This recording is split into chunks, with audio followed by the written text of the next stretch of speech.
രാജ്യസഭയിൽ അംഗമായ കേന്ദ്രമന്ത്രി ജോർജ് കുര്യൻ ഇത്തവണ കേരളത്തിൽ നിയമസഭയിലേക്ക് മത്സരിക്കുമെന്ന് നേരത്തെ തന്നെ റിപ്പോർട്ടുകളുണ്ടായി. കാഞ്ഞിരപ്പള്ളിയിൽ BJP സ്ഥാനാർത്ഥിയാകും എന്നാണ് പറഞ്ഞിരുന്നത്. മണ്ഡലത്തിൽ കേന്ദ്രീകരിക്കാൻ ദേശീയ നേതൃത്വം ജോർജ് കുര്യന് നിർദ്ദേശം നൽകുകയും ചെയ്തിരുന്നു. കഴിഞ്ഞ നിയമസഭാ തെരഞ്ഞെടുപ്പിൽ കാഞ്ഞിരപ്പള്ളിയിൽ BJPക്ക് മികച്ച പ്രകടനം കാഴ്ചവെക്കാൻ സാധിച്ചിരുന്നു. മുൻ കേന്ദ്രമന്ത്രി കൂടിയായ അൽഫോൺസ് കണ്ണന്താനമായിരുന്നു അവിടെ BJPയുടെ സ്ഥാനാർത്ഥിയായിരുന്നത്. ഇത്തവണ കാഞ്ഞിരപ്പള്ളിയിൽ മികച്ച സാഹചര്യമാണെന്ന് BJPയുടെ കണക്കുകൂട്ടലുണ്ട്. കോട്ടയത്തെ കാണക്കാരി സ്വദേശിയാണ് ജോർജ് കുര്യൻ. കഴിഞ്ഞ കുറെ ദിവസങ്ങളായി കാഞ്ഞിരപ്പള്ളി കേന്ദ്രീകരിച്ചുള്ള പ്രവർത്തനങ്ങളിൽ അദ്ദേഹം സജീവമായിരുന്നു. ഏപ്രിലിൽ ഒഴിവ് വരുന്ന മധ്യപ്രദേശിലെ 3 രാജ്യസഭാ സീറ്റുകളിൽ ഒന്ന് ജോർജ് കുര്യന്റേതാണ്. ജ്യോതിരാദിത്യ സിന്ധ്യ രാജിവെച്ച ഒഴിവിലേക്കായിരുന്നു നേരത്തെ കുര്യൻ തെരഞ്ഞെടുക്കപ്പെട്ടത്. കുര്യനെ BJP വീണ്ടും രാജ്യസഭയിലേക്ക് പരിഗണിക്കും എന്ന അഭ്യൂഹങ്ങൾക്കിടെയാണ് അദ്ദേഹത്തെ നിയമസഭയിൽ മത്സരിപ്പിക്കാൻ പാർട്ടി തയ്യാറെടുക്കുന്നത്. എന്നാൽ ഇപ്പോൾ പുറത്തുവരുന്ന ചില സൂചനകൾ ശരിയാണെങ്കിൽ ജോർജ് കുര്യൻ കാഞ്ഞിരപ്പള്ളിയിൽ വിജയിക്കാൻ യാതൊരു സാധ്യതയും കാണുന്നില്ല. നിയമസഭാ ഇലക്ഷനിൽ കാഞ്ഞിരപ്പള്ളിയിൽ മത്സരിക്കാൻ അന്തരിച്ച മുൻ നേതാവ് ഉമ്മൻചാണ്ടിയുടെ മകൾ മറിയം ഉമ്മൻ താൽപര്യം അറിയിച്ചു എന്നാണ് ലഭിക്കുന്ന വിവരങ്ങൾ.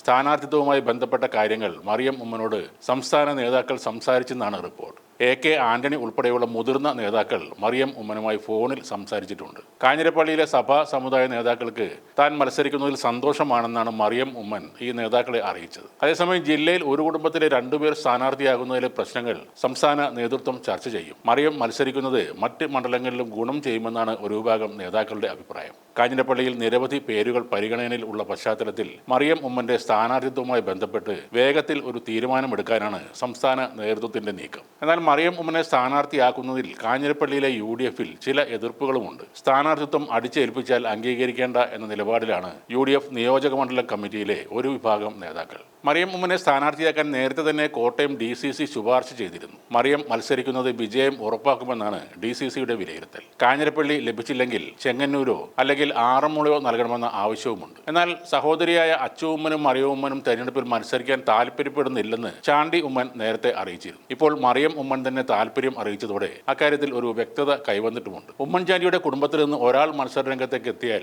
UDFന് കൂടുതൽ ഉണർവ് ഉണ്ടാക്കുമെന്ന പ്രതീക്ഷയിലാണ് മുന്നണി നേതാക്കളും അണികളും. മധ്യകേരളത്തിലെ ക്രിസ്ത്യൻ വിഭാഗങ്ങളിൽ ശക്തമായ സീറോ മലബാർ വിഭാഗത്തിന്റെ വോട്ട് ഉറപ്പിക്കാനുള്ള ശ്രമത്തിന്റെ ഭാഗമായാണ് കോട്ടയം ജില്ലയുടെ കിഴക്കൻ മേഖലയിലെ 3 മണ്ഡലങ്ങളിലും BJP സ്ഥാനാർത്ഥികളെ അണിനിരത്തുക എന്നാണ് സൂചന.